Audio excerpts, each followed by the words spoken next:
This morning I played a match in Uncharted 4 where the stars aligned. There was no excessive Jin use or sidekick spam, and teamwork was a priority. It was incredible.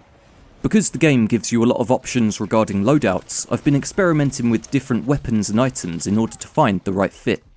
Back in the glory days of Uncharted 2, the FAL was my gun of choice, and using it again now as a burst fire weapon gave me a huge wave of nostalgia. Because it feels so familiar, the hours of practice I put in years earlier are paying off again now. The FAL handles well with a nice rate of fire, and I love having an optional scope for medium to long range encounters.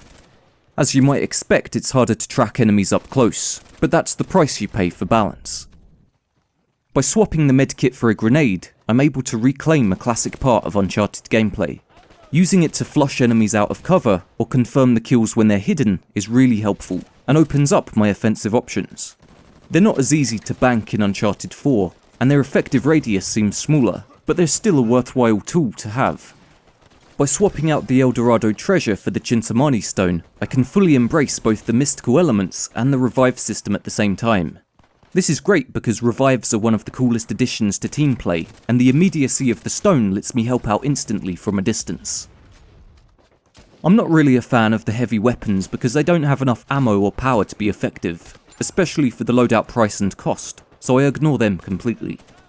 As for sidekicks, I let the brute make up for my lack of heavy artillery, as he's always good for crowd control.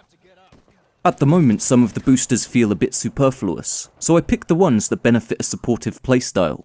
Marking, helping hand and so on.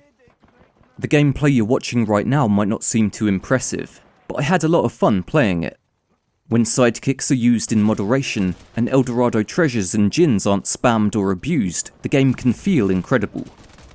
Although it's different in structure to the previous games, the amount of satisfaction I got from this particular match was on par with Uncharted 2, and that's no easy task.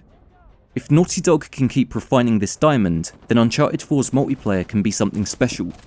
If you want to help make that happen, then you should visit the official Uncharted 4 beta forums and let them know what you think. See you next time.